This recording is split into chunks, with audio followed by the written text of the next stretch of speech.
light, ever expanding and illuminating truth, which is always revealed with wisdom, a spiritual nutrient necessary for vitality that is maintained through selflessness, a filter of ether that aids purity, which is love.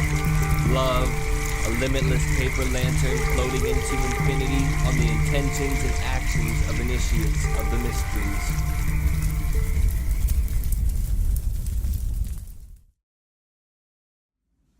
Welcome, fellow Phoenixes. I'm Ross Cessna, and together we are the Spiritual Phoenix.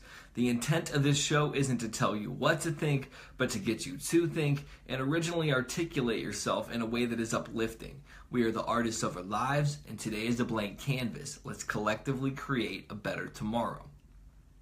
And right now, I'd like to take a moment and focus on what we're grateful for today.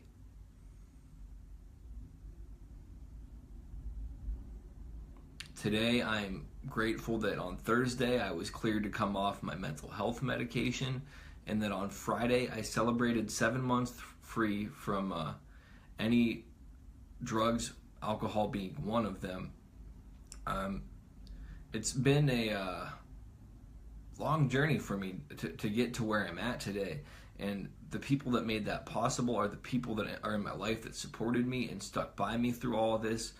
The other thing that made it possible was luck, and another factor that brought all of those things together would be source energy, the way, the mysteries. Some would call it God. Whatever you want to call it, that force that's out there, that brought me to where I am today. Granted, I did work to get here as well, but the work that I did would have been inconsequential without all those other elements. And I couldn't have done a lot of that work had I not had those other elements coming together. So I'm very fortunate for that. And that kind of topic somewhat plays into today's topic as well. And I'll read a couple quotes and then we'll get right into it. Your thoughts become things in your life. And that was said by Rhonda Bernie. With our thoughts, we make the world. And that was said by Buddha. Today's topic is Tulpas, and I'll get into what that is. An early Buddhist text lists the ability to create a mind-made body as one of the products of a contemplative life. This is also referred to as a tulpa. Now, a tulpa is a concept in mysticism of a being or object which is created through sheer spiritual or mental discipline alone.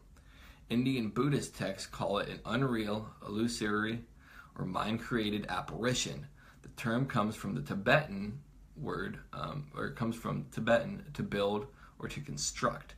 Tulpa is sometimes used synonymously to magical emanation, conjured thing, phantom, and thought form. Some modern practitioners use the term to refer to a type of imaginary friend. Now, I'm very fond of taking spiritual concepts and making them more easily understood in the material world or practically, and I'm also very fond of taking very practical things and making them into metaphors for spirituality. Now, I can't say specifically that you can or you can't create things with physical things with your mind. But what I can say from personal experience with psychosis and just my sheer mind power alone, I've been able to create what I perceive to be different situations. Now, some examples of this would be in psychosis, I believed that one of my ex-girlfriends was an alien. And because I believed that so much, she became one in my mind.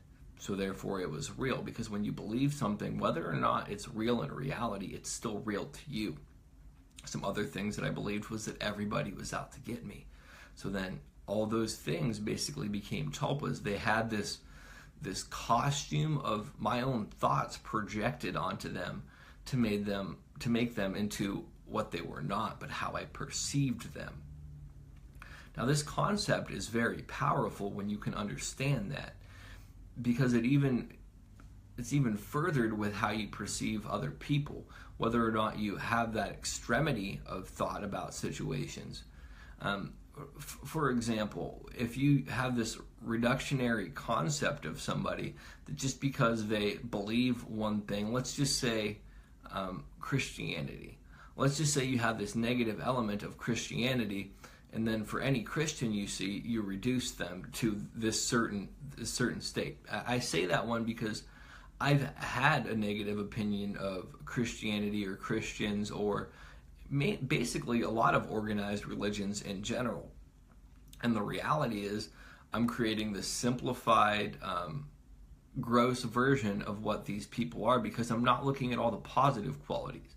I'm focusing on the negative ones, and then all the good stuff that they represent also falls by the wayside. And I think that that's true for anybody, even with racists. I don't support racism whatsoever, and I don't support hate in general.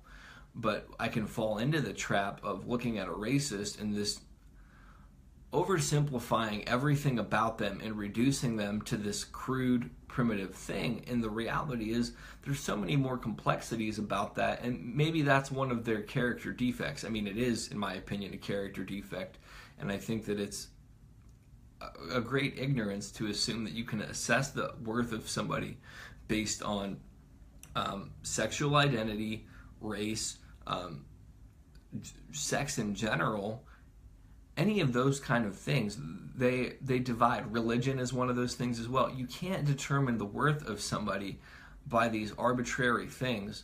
Even somebody's actions in itself don't necessarily determine it. I can say that from personal experience of having done a lot of shady crap in my life. I did shady stuff, so I was a shady person at that time, but who I am in essence is not that. That was how I learned how to deal with things, because I didn't know how to deal with myself. Now, back onto the form of tulpas as well. Oftentimes we can project these thought forms or create these beings from thought because we don't want to evaluate ourselves. Because when we can evaluate other people as less than, it makes us more than. The other way that these tulpas can work, they don't always have to be negative too. Sometimes we can create these positive tulpas on people, and the issue with that becomes then we're over glorifying people, and that can minimize how we feel about ourselves. Look at how amazing this painter is. I wish I could paint like that. I'll never be that good. And then it becomes we are less than. We become the reduced, simplified version. The thing is, all of us have complex things about us. All of us have strengths. All of us have weaknesses.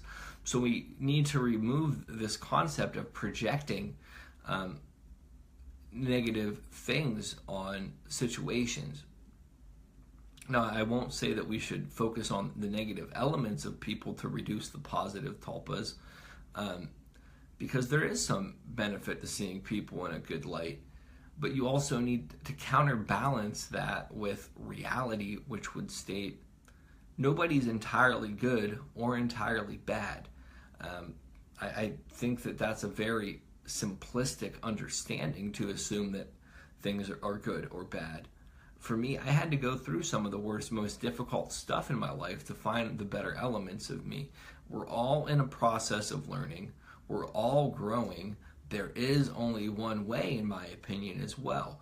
Some people might be swimming against the way. They might be trying to go against where everything's heading, and they're just going to get a mouthful of water, tire themselves out, maybe pull some muscles, some spiritual muscles or whatever, and it's going to make them miserable. Even if it's not in this life, that energy will come back to them in some way. You don't need to worry about punishing people in some senses, because the punishment is inherent in the action. And I say that from my own experience, even with what some people would deem sin. That reprimand, that little bit of hell that you're supposed to get for those sins, it's inherent in the behavior. And whether or not people display remorse for it or are cognizant of it, they still suffer from it. It doesn't go away. To me, that's one of the principal realities of nature. Now, the benefit of maybe having some negative thought forms is your mind is powerful and you can shift that. And when you start seeing people in these reductionary states, it gives you the opportunity to grow spiritually and realize, wow, I'm not as spiritual as I might have assumed because I'm perceiving these people negatively, and that's a reflection of me, how I perceive others. And not in the sense that you necessarily are exhibiting those exact behaviors.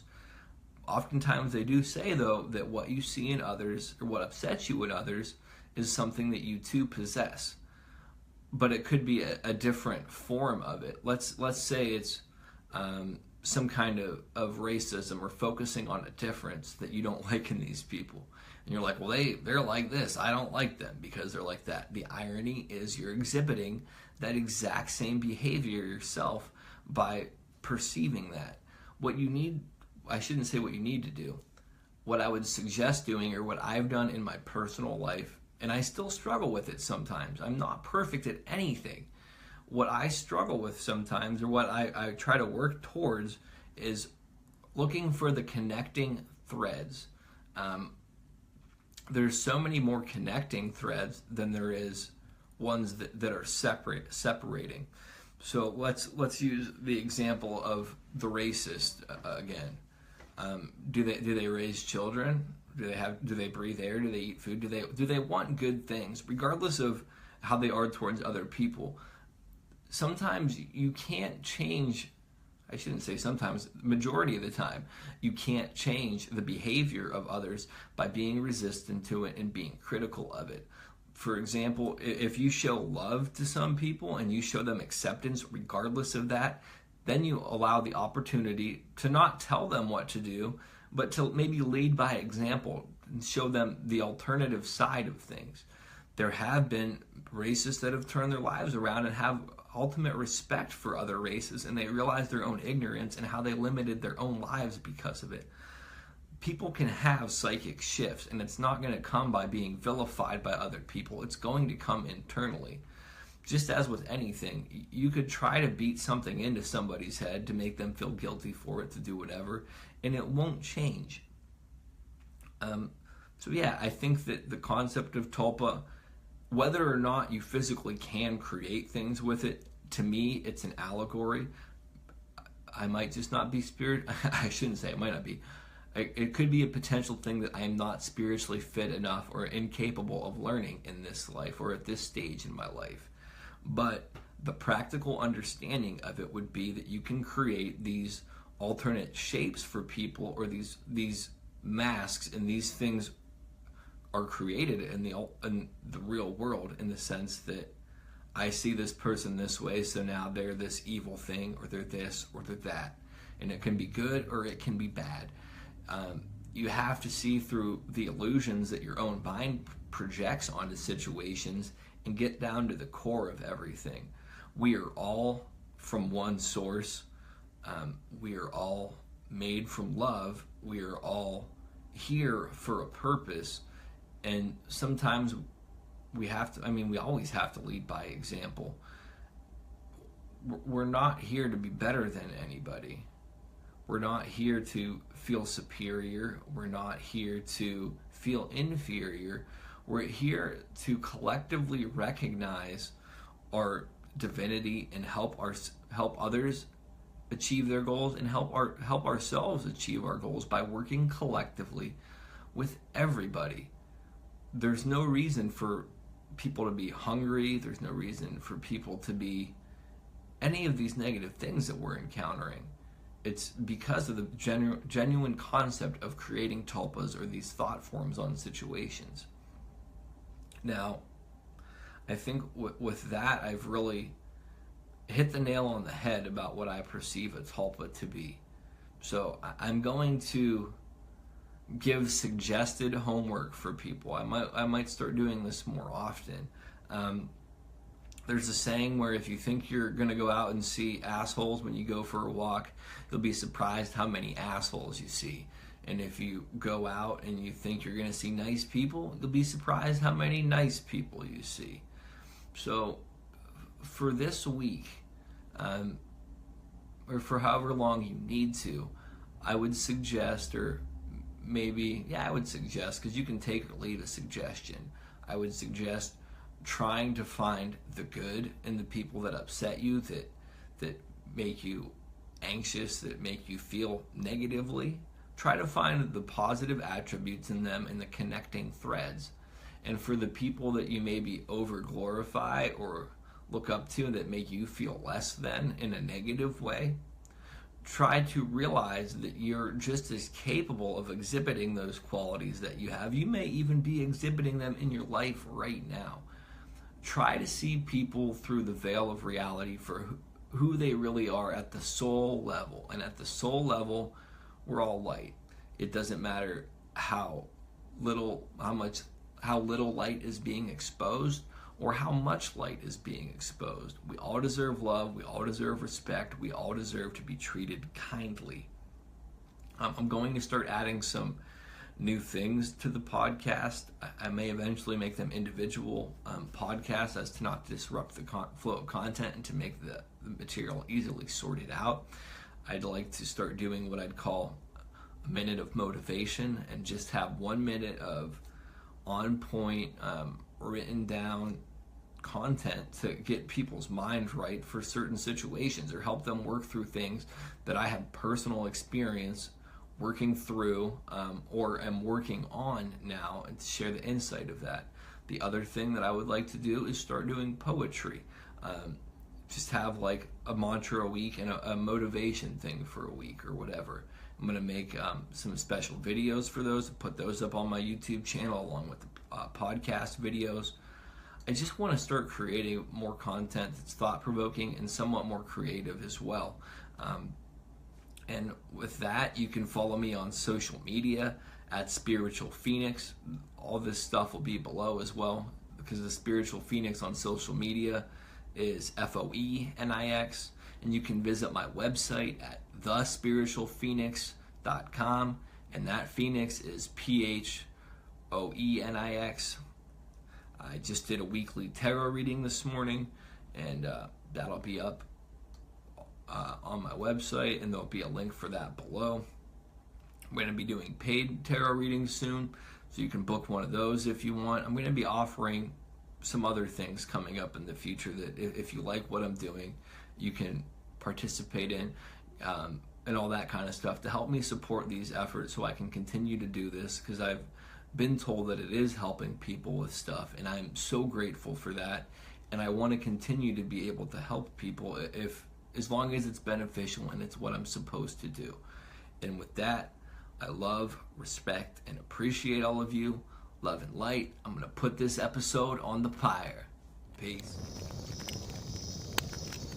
Don't believe. Don't follow. Do not consume. Do not watch. Largely what I'm talking about here is reclaiming experience. This is what's been taken from us. It's a self-advancing, self-expanding, self-defining process, and it takes no prisoners. The real world isn't a spiritual world, it isn't a material world, it isn't an empty world, it isn't a solid world. It's simply